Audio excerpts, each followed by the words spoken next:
Hello everyone, welcome back to our channel English माध्यम के platform पे मैं हूं आपकी एजुकेटर प्रियंका ठाकुर और हम सॉल्व कर रहे हैं एडिटोरियल बेस्ड प्रैक्टिस एक्सरसाइज।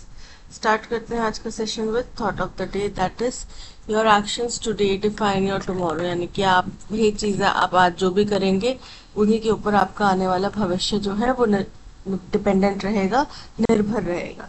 ठीक है, तो जो भी आप आज एक्शन करते हैं उनको सोच समझ के कीजिए, क्योंकि अगर आप आज सोते रहेंगे दैट मीन्स आपका आने वाला भविष्य भी सो रहा है, और अगर आप आज मेहनत करेंगे दैट मीन्स आपका आने वाला भविष्य भी जो है वो अच्छा है। ठीक है, चलिए स्टार्ट करते हैं reading comprehension and practice exercise for SSC CGL 2024। Courts should act against fake medicine. यानी कि जो कोर्ट्स हैं, न्यायपालिका है, उसको अगर कोई फेक मेडिसिन का केस होता है, फेक मेडिसिन सामने आती है, तो उसके अगेंस्ट में कार्यवाही करनी चाहिए। अब आपको पता है इससे पहले क्या हुआ था, पतंजलि के लिए सुप्रीम कोर्ट ने बहुत कड़ी टिप्पणियां करके उनसे बहुत माफीनामा वगैरह लिया था, right.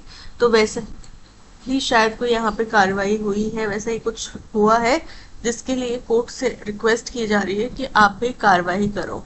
Not just control advertising, बल्कि उनको मेडिसिन के अगेंस्ट में काम करना चाहिए, उसके अगेंस्ट में कार्रवाई करनी चाहिए, ना केवल फॉल्स एडवर्टाइजमेंट को कंट्रोल करना चाहिए। ठीक है, ऑन अगस्त 27, क्योंकि कितनी सारी मेडिसिन होती हैं जिनकी एडवर्टाइजमेंट्स नहीं होती। ठीक है, वो आपको ऐसे ही केमिस्ट की शॉप पे मिल जाती हैं, जाके आप ले लो, है ना। और कई दफा फेक मेडिसिन होती हैं, तो इन सब के ऊपर कार्रवाई होनी चाहिए, जो कि अब लोग उम्मीद कर रहे हैं कि न्यायपालिका करेगी। On August 27 a bench of supreme court of India found itself reaching. बोल रहे हैं 27 अगस्त को सुप्रीम कोर्ट की एक बेंच ने खुद को पाया रीचिंग। रीचिंग मतलब कुछ कार्रवाई करते हुए। once again for idioms over a matter involving misleading advertisement। एक और बार उन्होंने खुद को पाया ऐसे केस के ऊपर इडियम्स ढूंढते हुए, मतलब इडियम्स ढूंढते हुए, कार्रवाई तर्क वगैरह करते हुए कि क्या केस था जिसमें कि मिसलीडिंग मतलब भ्रामक करने वाली एडवर्टाइजमेंट ऑफ आयुर्वेदा, सिद्ध एंड यूनानी प्रोडक्ट्स, इन प्रोडक्ट्स की मिसलीडिंग एडवर्टाइजमेंट्स है। अर्लियर दिस ईयर, बोले इस साल पहले भी, another bench had concluded proceedings against Patanjali Ayurveda. तो इस साल में पहले भी ये चीज हो चुकी है कि एक दूसरी बेंच ने अपनी कार्रवाई कंक्लूड करी है मतलब समाप्त करी है, किसमें, पतंजलि आयुर्वेद के अगेंस्ट में जो कार्रवाई चल रही थी, प्रोसीडिंग्स चल रही थी, कोर्ट हियरिंग्स चल रही थी उनके ऊपर, over its defence of an order to not publicize unproven or unprovable medicinal claims। तो किसके ऊपर उन्होंने मना, डिफाइंस मतलब किसी चीज को मानने से मना कर देना, है ना। तो कोर्ट ने पहले ही बोला कि भाई आप ऐसी किसी मेडिसिन का प्रचार प्रसार नहीं करेंगे, राइट। तो उनने क्या किया, अवज्ञा करी किस चीज की, कोर्ट के ऑर्डर की, कि भाई आप किसी भी अनप्रूवन मतलब जिसको प्रूफ ना किया गया हो या जो प्रूव ना की ही जा सकती हो, ऐसे मेडिसिनल क्लेम्स को आप प्रचार प्रसार नहीं करेंगे अटैच टू इट्स प्रोडक्ट्स, उनके प्रोडक्ट्स से जुड़ी हुई जो भी जानकारी है। जैसे कि कोरोनिल दवाई थी, WHO सर्टिफाइड है, यहाँ पे टेस्ट किया गया, वहां पे टेस्ट किया गया, इतने लोगों को फायदा हुआ, ऐसे क्लेम्स ना करें। ठीक है, towards the end of that matter, तो उस मसले के अंत तक, various state level regulatory agencies were finally roused. तो कई सारी state level agency, state level मतलब कि सरकार की कई सारी एजेंसीज जो है वो क्या हुई, उठ खड़ी हुई। रोज मतलब उठी, जागी। To act against Patanjali Ayurveda over these claims, जिन्होंने पतंजलि आयुर्वेद के अगेंस्ट में, इन क्लेम्स के अगेंस्ट में कार्रवाई करने के लिए, while the court ordered it to publish media advertisements apologizing for its action। और वहीं पे कोर्ट ने पतंजलि को ऑर्डर दिया, निर्देश दिया कि आप मीडिया में एक मीडिया प्रिंट पब्लिश कीजिए, वहां पे अपनी अपॉलॉजी माफी मांगिए जो भी आपने कार्रवाई करी है, जो भी आपने मिसलीडिंग एडवर्टाइजमेंट्स दी हैं उनके लिए। while the responses of the state bodies to the company are still evolving। बोल रहे हैं जो भी रिस्पॉन्स आए हैं स्टेट बॉडीज की इस कंपनी के अगेंस्ट में, वो अभी भी इवॉल्व हो रहे हैं मतलब कभी हार्श हो जाते हैं, कभी कम हो जाते हैं, यानी कि वो इवॉल्व हो रहे हैं, आगे आगे कुछ नई नई इन्फॉर्मेशन आ रही हैं. The court's own verdict seem to embody a believe that nothing more could be done. लेकिन कोर्ट का जो खुद का फैसला है वो ऐसा लगता है कि अपने अंदर एक तथ्य समाये हुए है. सीम टू एम्बॉडी मतलब एक तथ्य समाये हुए है. क्या? एक बिलीफ, एक ऐसी मान्यता कि अब इसमें हम और कुछ नहीं कर सकते, हम इतना ही कर सकते हैं कि भाई उनसे माफी मंगवा लें या बस उनको वार्निंग देके छोड़ दें, और कुछ नहीं कर सकते. And this belief cast the court's current are against the ministry of AYUSH. और यही बिलीफ है जिसको दृष्टि में रख के जो कोर्ट का भी करंट आर यानी कि क्रोध, गुस्सा है किसके ऊपर? मिनिस्ट्री ऑफ आयुष के ऊपर, particular in a particular light, एक खास प्रकार की रोशनी डालने के लिए, खास प्रकार के पहलू पे. India's drug manufacturers and regulators are caught between ensuring high quality which leads to higher manufacturing cost. क्योंकि हिंदुस्तान के जो ड्रग मैन्युफैक्चरर्स हैं और रेगुलेटरी ऑर्गेनाइजेशंस हैं वो तो बीच में फंस गए हैं. कॉट बिटवीन मतलब बीच में फंसे हुए. किस चीज में? कि एक तरफ तो उनको हाई क्वालिटी मेडिसिन बनानी है, ठीक है, जिसकी वजह से अगर हाई क्वालिटी मेडिसिन बनानी होंगी तो यानी कि कॉस्ट बढ़ेगी, मैन्युफैक्चरिंग कॉस्ट बढ़ेगी. लेकिन साथ ही साथ उनको कॉस्ट जो है वो कंज्यूमर के ऊपर बर्डन ना पड़ जाए, है ना, कंज्यूमर की पॉकेट फ्रेंडली हो, ऐसा भी रखना पड़ेगा. तो इन दोनों चीजों के बीच में क्या फंस गया है? एक तो मैन्युफैक्चरर्स फंस गए हैं और ऊपर से साथ ही साथ जो रेगुलेटर हैं वो भी फंस गए हैं. So that patients can access the drugs they need, ताकि जो पेशेंट्स हैं वो इन ड्रग्स को एक्सेस कर सकें. Unfortunately, neither regulators nor manufacturers have navigated this tension in the patient's favor. तो बड़े दुखद भाव से कहना पड़ रहा है कि ना ही रेगुलेटर्स ना ही मैन्युफैक्चरर्स ने इस जो दुविधा में वो फंसे हुए हैं इसको पेशेंट्स के हित में डाला है, पेशेंट्स के हित की तरफ मोड़ा है. ठीक है. The Ayush ministries action have further complicated the scenario by allowing businesses to register all sorts of products as Ayurvedic. तो बोल रहे हैं, और वहीं आयुष मंत्रालय का जो कदम है जिसमें कि किसी भी तरीके के जो बिजनेसेस हैं उनको बिना जांच परख किए वो क्या कर देते हैं, आयुर्वेदिक होने का ठप्पा उसके अंदर रजिस्टर करने के लिए लगा देते हैं. As illustrated in the case of its licence, जैसा कि दर्शाता है, जैसा कि साबित हुआ, जो एक केस आया जहां पे उन्होंने एक लाइसेंस दिया एंड लेटर कैंसल्ड, और बाद में उसको कैंसिल कर दिया to a Bengaluru based company. Bengaluru based company को दिया उन्होंने licence to sell milk as ayurvedic proprietary medicine. तो उन्होंने दूध को आयुर्वेदिक प्रोप्राइटरी मेडिसिन का ठप्पा लगा दिया था. ठीक है. और जिसको फिर बाद में उन्होंने कैंसिल भी कर दिया. And by attempting to evade existing quality rules, और जब साथ ही साथ क्या किया, जो existing quality अभी हाल जो चल रहे हैं करंट जो क्वालिटी रूल्स हैं कि ये क्वालिटी होनी चाहिए, ऐसे क्वालिटी चेक्स होने चाहिए, उनको भी इवेड करने की, उनसे भी बचने के प्रयास किए गए. Presumably to grease the wheels of businesses. Grease the wheels मतलब उसको और ज्यादा स्मूथ बनाना और ज्यादा उनको तरक्की पे लेके जाना. तो शायद ये सब इसलिए किया गया कि जो भी बिजनेसेस है उनको फायदा पहुंचाया जा सके, उनको उनके बिजनेस जो वेंचर है उनको स्मूथ आउट किया जा सके. ठीक है. उनको फायदा पहुंचाया जा सके, उनकी कार्यवाही में, संचालन में उनको हेल्प दी जा सके, इसलिए किया गया. With The ministry's cynical attempt now, cynical मतलब क्या होता है, निंदनीय.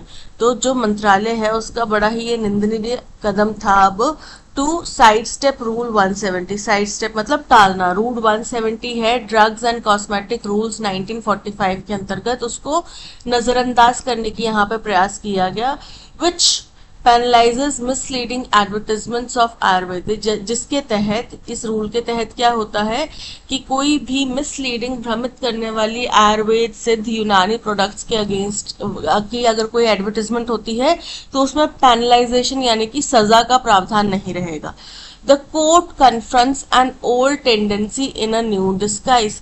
कोर्ट ने इस बात को कन्फ्रंट किया, इस बात का सामना किया, इस बात को माना, स्वीकार किया कि ये हमारी पुरानी टेंडेंसी है, ये हमारी पुरानी नियति है, प्रवृत्ति है, एक नए रूप में, एक नए चादर ओढ़े, नए भेष में.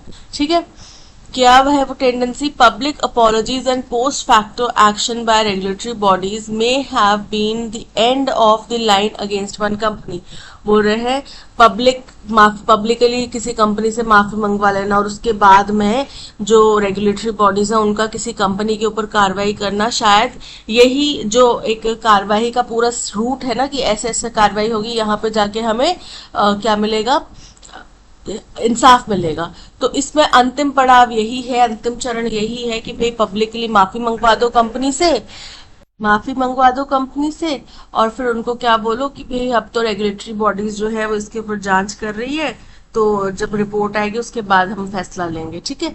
द कोर्ट में also seem seated by a demand. Seated मतलब क्या होता है कि बहुत ज्यादा, सेटेड मतलब संतुष्ट, बाय अ डिमांड एक डिमांड के जरिए, एक डिमांड से कोर्ट भी बड़ा संतुष्ट दिखाई दिया। कौन सी demand? As it spelled out in its May 7 order, जैसा कि उन्होंने अपने May 7 के ऑर्डर में कहा है that all advertisers self declare that they will not publish misleading advertisements, कि सभी एडवर्टाइजर्स को खुद से सेल्फ डिक्लेरेशन एक देना होगा कि भाई वो कोई भी मिसलीडिंग एडवर्टाइजमेंट नहीं कर देंगे, नहीं देंगे। तो देखो होता क्या है कि भाई मैं खुद ही, अगर मैं चोर हूं और मैं ही उसको जांचने का भी अधिकारी बन गया, तो जाहिर सी बात है मैं अपने अगेंस्ट तो कोई कदम उठाऊंगा नहीं। पब्लिकली तो मैं यही बोलूंगा कि हाँ जी मैं बड़ी ईमानदारी से काम करूंगा, राइट। लेकिन उस बात का कोई फायदा नहीं है। But similar concessionary major will falter against a ministry. लेकिन इसी तरीके के रियायती अगर हम प्रावधान लाएंगे, रियायती कदम उठाएंगे, तो ये किसी भी जो मिनिस्ट्री है, ठीक है, जो हेल्थ मिनिस्ट्री है या फिर ये यूनानी मिनिस्ट्री है, यानी कि आयुर्वेदिक मिनिस्ट्री है, तो इसके अगेंस्ट में ये क्या होगा? इनको फॉल्टर करेगा यानी कि इनको स्टम्बल करेगा, डगमगाएगा। ये मिनिस्ट्री की कार्रवाई जो है वो सही से नहीं हो पाएगी, सुचारू ढंग से नहीं हो पाएगी। Medicine quality and manufacturer inspections are disuniform. Medicine की क्वालिटी हो गई या फिर मैन्युफैक्चरर का जो इंस्पेक्शन है, जो साइट्स हैं जहाँ पे जो प्लांट्स हैं उनका जो इंस्पेक्शन है वो यूनिफॉर्म नहीं है, वो नियमित नहीं होता। मोर सो इन दी ऑल्टरनेटिव मेडिसिन स्पेस। और ऐसा वहां कहाँ पे होता है? जो ऑल्टरनेटिव मेडिसिन का दायरा है उसमें भी होता है। And regulating advertisements has emerged as a last ditch backstop against bad products entering the market. और मेडिसिन की चेकिंग तो होती नहीं, लेकिन एडवर्टाइजमेंट्स के ऊपर रेगुलेशंस लगाना, उसके ऊपर नजरबंदी, उसके ऊपर नियम वगैरह लगाना, उसको निगरानी रखना, ये लगता है लास्ट डिच मतलब अंतिम चरण रह गया है, अंतिम पड़ाव रह गया है। बैकस्टॉप अगेंस्ट, जो कि समर्थन करता है किसके विरोध में? अंतिम कदम रह गया है जो कि किसके विरोध में रहे? Bad products entering the market, जिसके तहत खराब प्रोडक्ट्स मार्केट में एंटर हो। तो अब लगता है सरकार को कि कोर्ट को कि केवल फॉल्स एडवर्टाइजमेंट को रोकने से ही हम बैड प्रोडक्ट्स को रोक पाएंगे, क्योंकि हमारे रेगुलेटर्स इतने सालों से, इतने कई सालों, कई दशकों से नकली मेडिसिन या खराब मेडिसिन को मार्केट में आने से तो रोक नहीं पाए, क्योंकि चेकिंग होती नहीं है। अगर हमारे बाबूजी चेक करने जाएंगे भी तो क्या कर आएंगे? रिश्वत लेकर आएंगे। ठीक है, उनके घर में कोई नया फ्रिज, टीवी, एसी कुछ आ जाएगा। In the face of progressively weakening protections, तो बोल रहे हैं कि इसके बावजूद कि लगातार हमारी जो प्रोटेक्शंस हैं वो कमजोर होती जा रही है, against what is ultimately fake medicine. किसके अगेंस्ट में कमजोर हो रही है? फेक मेडिसिन के अगेंस्ट में कमजोर हो रही हैं। The most preferred outcome in the present matter would be for the court to look at past declaration. तो सबसे अच्छा जो तरीका अभी के लिए कोर्ट के लिए होगा वो ये होगा कि वो अपने पिछले डिक्लेरेशंस के ऊपर ध्यान दे, सेल्फ मेड और अदरवाइज, जो कि उनने खुद ने बनाया है, या फिर end into rectifying the quality control regime, और जो क्वालिटी कंट्रोल प्रणाली है उसको ये मजबूत करे, रेक्टिफाई करे, परिवर्तन लाए उसमें, पर्टिकुलरली टू एम्पावर इट, खास तौर पे उसके पास में अधिकार होना चाहिए, उसको सशक्त बनाना चाहिए। ये नहीं कि वो किसी के हाथ की कठपुतली बन के रह जाए, ऐसा नहीं होना चाहिए। उनके पास खुद के इंडिपेंडेंट अथॉरिटीज होने चाहिए, इंडिपेंडेंट राइट्स होने चाहिए। ऐसी संस्था बनाई जानी चाहिए जो कि जांच पड़ताल कर सके, ठीक है, जिनके ऊपर ये नहीं कि मंत्री जी का फोन आया कि मेरे साले की फैक्ट्री में तुमने कैसे छापा मारा, बंद करो उसको, और उनको बंद करना पड़ता। Protect it from political capture, उनको पॉलिटिकल कैप्चर से प्रोटेक्ट किया जाए। And bring alternative medicine under its purview, और जो ऑल्टरनेटिव मेडिसिन है उसको इसके दायरे में लाया जाए, ठीक है। तो ये था पैसेज। अब चलते हैं क्वेश्चन नंबर 1 की तरफ। What can be inferred about the effectiveness of state level regulatory agencies in handling misleading advertisements of alternative medicine. बोल रहे हैं कि क्या कहा जा सकता है कि स्टेट लेवल रेगुलेटरी बॉडीज जो है वो कितनी सतर्क है, कितनी प्रभावशाली है, किसके तहत अगर मिसलीडिंग एडवर्टीजमेंट्स उनको कंट्रोल करनी हो, मिसलीडिंग प्रोडक्ट्स के एडवर्टीजमेंट्स कंट्रोल करनी हो, तो उसमें वो उनका कितना ज्यादा प्रभाव रहा है।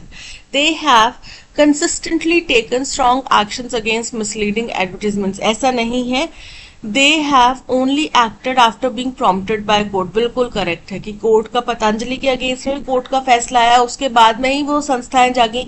फिर तो ये भी सवाल उठने लगे कि भाई FICCI ने कैसे इनको क्लियरेंस दिया, मिनिस्ट्री ऑफ जो मेडिसिन के ऊपर ड्रग कंट्रोल ब्यूरो वगैरह है, उन्होंने कैसे इसको परमिशन दी, अलाउ किया। तो उसके बाद तो ये भी सवाल उठने लगे, और फिर छापेमारी तो चलती है उसके बाद कुछ दिनों तक न्यूज में बनने के लिए, राइट, न्यूज से उसके ऊपर ध्यान हटाने के लिए।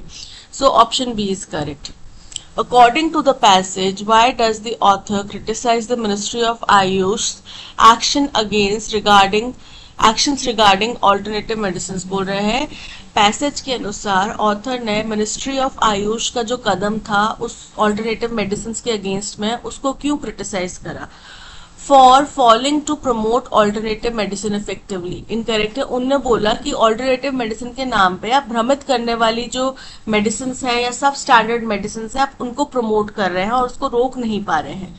For imposing overly strict regulation on Ayurvedic products, incorrect है। For compromising quality standards to benefit businesses, बिल्कुल करेक्ट है। रूल जो 170 है उसको भी बाईपास करने की कोशिश की गई ना, so option C is correct. What does the author suggest as the most preferred outcome in the present matter regarding the regulation of alternative medicine products? बोल रहे हैं ऑथर ने क्या सुझाव दिया कि सबसे ज्यादा प्रेफरेबल आउटकम, प्रेफरेबल इसका नतीजा क्या हो सकता है अभी के मसले में, जो भी रेगुलेशंस हम ऑल्टरनेटिव मेडिसिन प्रोडक्ट्स की बता रहे हैं, कि हमारे जो क्वालिटी कंट्रोल चेक्स वगैरह है उनको और ज्यादा मजबूत किया जाए, राइट, कि रेगुलेटरी जो कंट्रोल्स होते हैं, जांच होती है, चेकिंग होती है, क्वालिटी चेक्स होते हैं, वो रेगुलर हो, नियमित हो, ठीक है। The court should impose fines on all manufacturers of alternative medicine products. Incorrect है. The Ministry of Ayush should be dissolved. Incorrect है. The quality control regime should be empowered and protected from political influence. बिल्कुल correct. Option C is correct. Which of the following is a fact mentioned in the passage? बोल रहे हैं इनमें से कौन सा जो है फैक्ट पैसेज में मेंशन किया गया, यानी कि कौन सा स्टेटमेंट ट्रू है। The court fully trust self declaration bye advertisers. तो ऐसा नहीं कि कोर्ट पूरी तरीके से उनकी सेल्फ डिक्लेरेशन को ट्रस्ट करता है, लेकिन कोर्ट को ऐसा लगता है कि शायद इसके अलावा कोई रास्ता है नहीं, क्योंकि रेगुलेटरी बॉडीज कई सालों से कार्यरत हैं, वो कोई काम कर नहीं रही, ठीक है। ऐसा नहीं बिल्कुल काम नहीं कर रही, लेकिन इतने प्रभावशाली ढंग से काम कर नहीं पा रही, ठीक है। उसके बावजूद भी नकली मेडिसिन और मिसलीडिंग एडवर्टीजमेंट्स धड़ल्ले से चल रही हैं, ठीक है। तो अब उन्होंने कंपनीज को ही बोल दिया कि भाई खुद ही डिक्लेरेशन दे दो और कोशिश करो कि उस डिक्लेरेशन के अकॉर्डिंग काम करें। The ministry is effectively implementing Rule 170 of the Drugs and Cosmetic Rules 1945. Incorrect है, इसको bypass किया जा रहा है, तो ये भी फैक्ट नहीं है। Alternative medicines are proven to be more effective than conventional medicine. ऐसा भी कोई तथ्य नहीं है। देखो ये बिलीफ सिस्टम के ऊपर है। कुछ लोग मानते हैं कि होम्योपैथिक की मेडिसिन ज्यादा प्रभावशाली होती हैं, कुछ लोग मानते हैं कि आयुर्वेद में किसी चीज का इलाज है, एलोपैथी में नहीं है, ठीक है। कई लोगों के आप ओपिनियन सुनेंगे तो वो ये बोलेंगे कि भाई आयुर्वेद जो एलोपैथी है वो आपको और ज्यादा बीमार कर देती है, आयुर्वेद यूनानी जो हमारी प्राचीन पद्धतियां हैं वही हैं जिनके अंदर असल उपचार है, क्योंकि वो टाइम टेकिंग होता है, ठीक है, और वो बीमारी को जड़ से खत्म कर देता है। लेकिन इसका कोई भी साइंटिफिक प्रूफ नहीं है कि ऐसा होता है। ये आपका बिलीफ सिस्टम है जिसको आप मानते हैं और जिसको आप ज्यादा इफेक्टिव मानते हैं, ठीक है। Regulating advertisements has become a critical measure against fake products. बिल्कुल करेक्ट है कि एडवर्टाइजमेंट्स को रेगुलेट करना ही अब सरकार को, कोर्ट को लगता है कि एक अहम लड़ाई बन गया है, अहम पहलू बन गया है अगर हमें फेक प्रोडक्ट्स को रोकना है तो। What is the synonym of the word sated as used in the passage? तो sated का मतलब होता है संतुष्टि, ठीक है। कोर्ट अपने आप में संतुष्ट हो रहे हैं कि चलो तुम ही अब खुद से डिक्लेरेशन दे दो, हम यही मान लेंगे कि अब तुमने डिक्लेरेशन दे दिया तो तुम नहीं करोगे इस चीज को काम, ठीक है। सेटिस्फाइड, संतुष्टि, बिल्कुल करेक्ट है, option A is correct. Uninterested, uninterested का मतलब होता है किसी चीज में अरुचि रखना। ओवरवेल्म्ड, जब बहुत सारे इमोशंस बढ़ जाते हैं, किसी चीज से आपके इमोशंस बहुत ज्यादा हो जाते हैं वो। कंफ्यूज्ड, कंफ्यूज्ड मतलब दुविधा में होना, तो यहाँ पे option A satisfied is correct. Synonym बताना है वर्ड फ्रिस्की का। अब देखो इसको आप अगर ऐसे याद रखना चाहो तो ऐसे कर सकते हो, एफ प्लस रिस्की, ठीक है। एफ मीन्स फन, रिस्की यानी कि एक ऐसा मस्तीखोर व्यक्ति जो कुछ भी काम उल्टे पुल्टे करता रहता है, यानी कि वो क्या हो गया, चंचल हो गया, ठीक है, बड़ा ही प्लेफुल हो गया, एनर्जेटिक हो गया, ठीक है। तो अब इसका सिनोनिम क्या आएगा, फर्स्ट है ट्रांजिएंट, ट्रांजिएंट मतलब जो हमेशा गति में रहता है। मेमोरेबल, मेमोरेबल मतलब यादगार।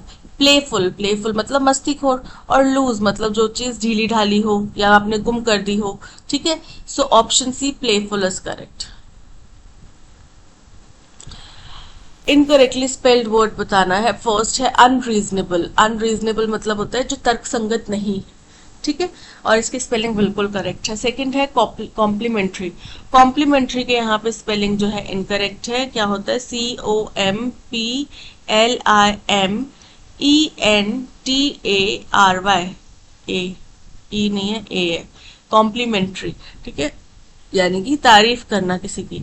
डिस्पोंडेंट, डिस्पोंडेंट का मतलब होता है कि किसी का स्पिरिट डाउन हो जाए, कुछ हार से, कुछ उम्मीद खो जाने से किसी व्यक्ति का मोराल डाउन हो जाए, किसी उसका स्पिरिट डाउन हो जाए, ठीक है, वो होता है डिस्पोंडेंट। इम्पर्टिनेंट, इम्पर्टिनेंट का मतलब होता है किसी के प्रति आप बड़े रूड हैं, उसके प्रति आप रिस्पेक्टफुल नहीं है, वो गया impertinent. So option B complementary की स्पेलिंग जो है इनकरेक्ट है। सिक्लूजन, सिक्लूजन मतलब एकांत, अलग थलग, तो सिनोनिम क्या हो जाएगा, फर्स्ट है टैक्टिक्स, टैक्टिक्स का मतलब होता है रणनीति। रेडीनेस मतलब तत्परता। सॉलिट्यूड मतलब एकांत। इन्वॉल्वमेंट मतलब शामिल होना, ठीक है। तो option C solitude is correct synonym for seclusion. I have been to Australia, Amrita told me, Amrita ने किसी व्यक्ति को बताया कि वो अमृता कौन, वो कौन, अमृता ऑस्ट्रेलिया गई थी। तो अब आपने इसको इनडायरेक्ट स्पीच में कन्वर्ट करा तो क्या बोलेंगे, Amrita told me that she, have की बजाय क्या आ जाएगा, हैड हो जाएगा, क्योंकि आई के साथ में हैव आता है, लेकिन जब हम सेकंड पर्सन को बोल रहे हैं तो क्या आएगा, शी आएगा, ठीक है, तो हैड आएगा। तो she had been to Australia. Amrita told me that she had been to Australia, option A is correct. Being to Australia नहीं आएगा, शी हैज बी भी नहीं आएगा। The insect bit the little baby, तो इंसेक्ट ने छोटे बच्चे को काट लिया। अब वो काट लिया, टास्क कंप्लीटेड है, ठीक है, तो वॉज की घटना पास की घटना हो गई।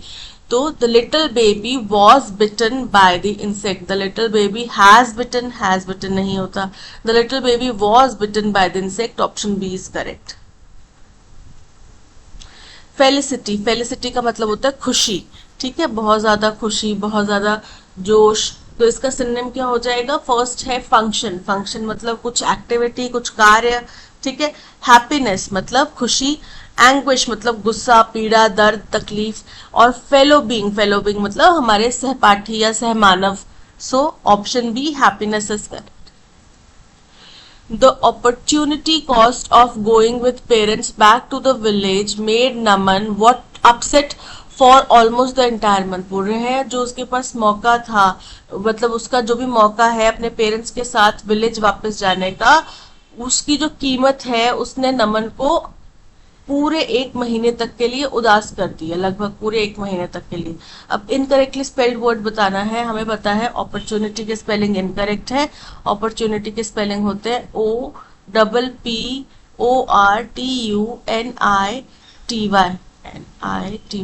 ठीक है, अपॉर्चुनिटी, तो option B is correct. Opportunity का मतलब अवसर, मौका।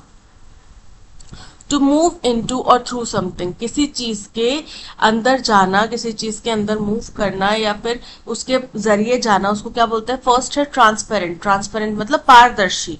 क्रॉस, क्रॉस मतलब एक ट्रेन यहां से जा रही है, दूसरी ट्रेन यहां से जा रही है, इन दोनों ट्रेनों ने खुद एक दूसरे को क्या किया? क्रॉस किया, यानी कि पार किया। परपेचुएट, परपेचुएट का मतलब होता है बनाए रखना। और पेनिट्रेट, पेनिट्रेट मतलब टू मूव इनटू और थ्रू समथिंग। ठीक है, so option D is correct. Renewable energy is energy that is environment friendly because it is dash from renewable resources। तो renewable energy वो energy होती है जो environment friendly होती है, क्योंकि वो अवशोषित की जाती है कहाँ से? renewable resources से, that are naturally replenished, जो कि दोबारा से naturally ठीक हो जाते हैं। जैसे कि पानी है, पानी के जरिए हम हाइड्रो इलेक्ट्रिसिटी बना रहे हैं, इलेक्ट्रिसिटी बना रहे हैं हाइड्रो पावर प्लांट्स के जरिए, तो फिर वो क्या हो जाएगा? थर्मल प्लांट्स के जरिए वो क्या हो जाएगा? पानी, वापस से बारिश होगी फिर पानी आ जाएगा। लेकिन कोल है, एक बार जल गया वो जल गया। फ्यूल है, वो एक बार जल गया तो जल गया। लेकिन पानी तो दोबारा से आ सकता है ना बारिश के जरिए। तो because it is deduced, deduced का मतलब होता है किसी नतीजे पे पहुंचना या फिर किसी हल तक पहुंचना। डिराइव, डिराइव मतलब उससे अवशोषित करना। तो यहाँ पे because it is derived from renewable resources, correct. Connoisseur, connoisseur का मतलब होता है कोई ऐसा व्यक्ति जो किसी सब्जेक्ट में बड़ा ही माहिर हो। ठीक है, इनकरेक्टली स्पेल्ड वर्ड बताना है। हैपहैजार्ड, हैपहैजार्ड की स्पेलिंग करेक्ट है। हैपहैजार्ड मतलब बहुत ही डेंजरस, बहुत ही अनऑर्गेनाइज्ड। तो हैपहैजार्ड क्या आएगा? HAPHAZARD, haphazard, option B is correct. Diffusion मतलब किसी चीज का टूटना, किसी चीज के अंदर मिश्रित होना। अप्रोप्रिएट, अप्रोप्रिएट मतलब जो कि सही है किसी संदर्भ में। बोल्ड, बोल्ड मतलब बड़ा ही निर्भीक, डेयरिंग। एंटोनिम क्या हो जाएगा? फर्स्ट है गैलेंट, गैलेंट का मतलब होता है वीर, शूरवीर। हीरोइक, अगेन शूरवीर। टिमिड मतलब डरपोक। वेलिएंट मतलब शूरवीर। तो यहाँ पे option C, timid is the antonym for bold. All Greek to me, all Greek to me मतलब मेरे लिए तो काला अक्षर भैंस बराबर। तो मुझे तो मतलब पढ़ा लिखा कुछ समझ में आता नहीं लिखा हुआ। तो ऑल ग्रीक टू मी मतलब मुझे समझ में नहीं आ रहा वो चीज, राइट। मेरे सामने, मेरे को स्पेनिश नहीं आती, मेरे सामने कोई स्पेनिश बोलेगा तो मुझे क्या समझ में आएगा? That means it's all Greek to me. Something that is harmful to you, incorrect है। Something that is not understandable, option B is correct. Troublesome, troublesome मतलब परेशानी देने वाला। तो एंटोनिम क्या हो जाएगा? फर्स्ट है सोलफुल, सोलफुल मतलब कि भावपूर्ण कोई चीज, कोई फीलिंग से भरी हुई चीज। ठीक है। क्यूरियस, क्यूरियस मतलब जिज्ञासु। प्लानलेस, प्लानलेस मतलब जिसके अंदर कोई भी प्लान नहीं है, कोई भी आपके पास में योजना नहीं है। ओबीडियंट, आज्ञाकारी। ट्रबलसम परेशानी वाला, ओबीडियंट आज्ञाकारी, option D is correct.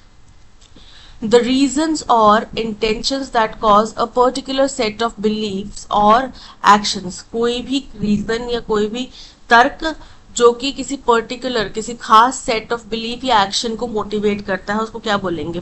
Motive, motive मतलब उद्देश्य। प्रैक्टिकल, प्रैक्टिकल मतलब कुछ जो चीज जो हो सकती है, की जा सकती है एक्चुअल में, थ्योरी से अलग हटके।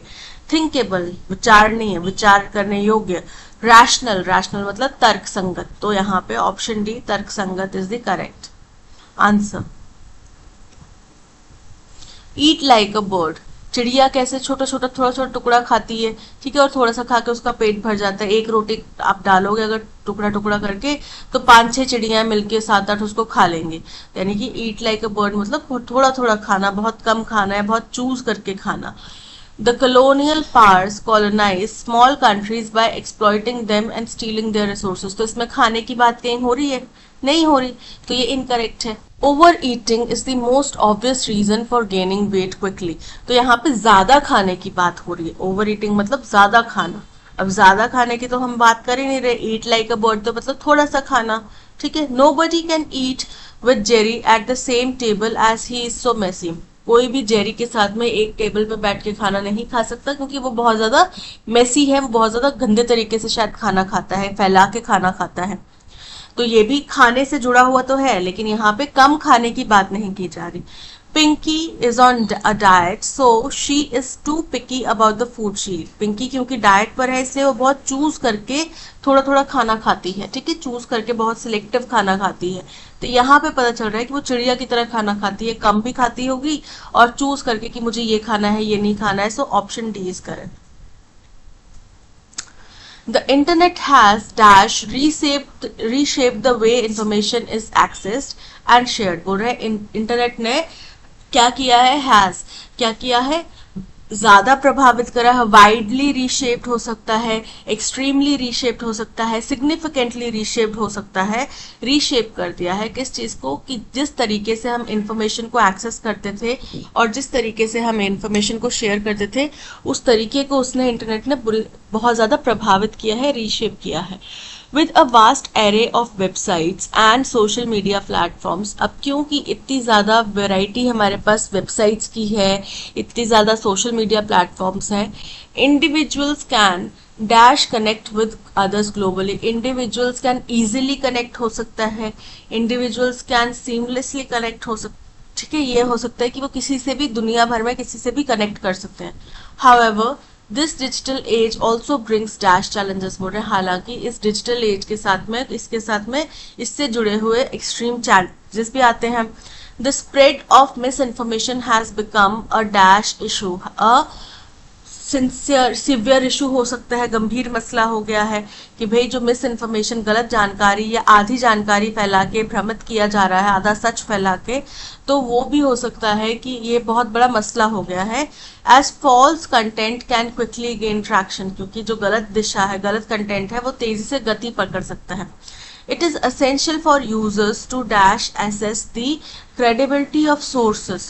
तो इसलिए अब यूजर्स के लिए बहुत ज़्यादा ज़रूरी हो गया है कि वो किस सोर्स से ये इंफॉर्मेशन आई है, उसकी क्रेडिबिलिटी क्या है, इसके ऊपर जानकारी इकट्ठा करें। Believing and sharing information before, इससे पहले कि वो कोई भी इंफॉर्मेशन माने और उसको शेयर करें, उसकी जानकारी होनी चाहिए। In this era of rapid data dissemination, ये जो युग है जिसमें तेजी से डेटा जो है वो गलत प्रसारित हो रहा है, डायसेक्ट किया जा रहा है, cultivating media literacy is of utmost important. तो उस समय में मीडिया के बारे में जानकारी होना, मीडिया लिटरेसी मतलब मीडिया के बारे में जानकारी होना, कैसे उसमें भ्रमित करने वाली इंफॉर्मेशन फैलाई जा सकती हैं, ये बहुत ज़्यादा ज़रूरी है हम सबके लिए जानना। The internet has dash occasionally, occasionally मतलब किसी त्योहार पे कभी कभार होने वाला, तो यहाँ पे ओकेजनली तो है नहीं। डिस्क्रीटली, तो डिस्क्रीटली मतलब डिस्क्रीट मैनर में, यानी कि धीरे धीरे, गोपनीय तरीके से। ग्रेजुअली मतलब धीरे धीरे। सिग्निफिकेंटली बहुत मतलब महत्वपूर्ण तरीके से, बहुत ज्यादा प्रभावित किया है। तो option D is correct, has significantly reshape the way information is assessed. With a vast array of websites and social media platforms, individuals can dash connect with others hesitantly, hesitantly मतलब हिचकिचाहट के साथ, संकोच के साथ, periodically, periodically मतलब समय समय पर, seamlessly, seamlessly मतलब बिना रुकावट के, और scarcely मतलब शायद ही कभी। तो यहाँ पे वो बिना किसी रुकावट के कनेक्ट कर सकते हैं किसी भी दूसरे व्यक्ति के साथ में, दुनिया में कहीं भी, ठीक है। So option C is correct. However, this digital age also brings dash challenges। इसके साथ में abstract, abstract मतलब conceptual, intriguing, intriguing का मतलब होता है interesting, numerous मतलब बहुत सारे, irrelevant मतलब जो unrelated है। तो यहाँ पे बहुत सारे challenges इसके साथ में जुड़े हुए हैं। The spread of misinformation has become dash issue। Dormant, dormant मतलब कम होने वाला, ठीक है, जो धीरे धीरे कम हो चुका है वैसा। तो वैसा मसला तो नहीं है, कैसा मसला है, ये तो गंभीर मसला है। प्रेसिंग, प्रेसिंग मतलब गंभीर, ठीक है, जो परेशान कर रहा है, जो इमीडिएट ध्यान देने वाला है। सूदिंग, सूदिंग मतलब शांत करने वाला, सुकून देने वाला। नेग्लिजिबल मतलब बहुत माइनर सा। तो ये बहुत प्रेसिंग मसला है, बहुत ही परेशान करने वाला, ध्यान देने वाला मसला है। So option B is correct. It is essential for users to dash assess the credibility of sources before believing the and sharing information. It is essential for users to meticulously मतलब सावधानी पूर्वक, impulsively मतलब आवेग में आके, गुस्से में आके, आक्रोश में आके, हेसिटेंटली मतलब संकोच पूर्वक, और रिलक्टेंटली मतलब अनिच्छा से। तो यहाँ पे मेटिकुलसली मतलब सावधानी पूर्वक वो ये क्रेडिबिलिटी जाने कि जो भी इंफॉर्मेशन उनके पास आई है वो कहाँ से आई है, ठीक है, क्या उसका सोर्स है, क्या उसके पीछे का बैकग्राउंड है। So option A is correct. That's all, आज के सेशन में इतना ही। Thank you so much for watching. अगर आपको कंटेंट पसंद आया हो तो आप लाइक, शेयर और सब्सक्राइब जरूर कीजिएगा। मिलते हैं नेक्स्ट सेशन में। Till then keep learning and keep practising. Bye bye.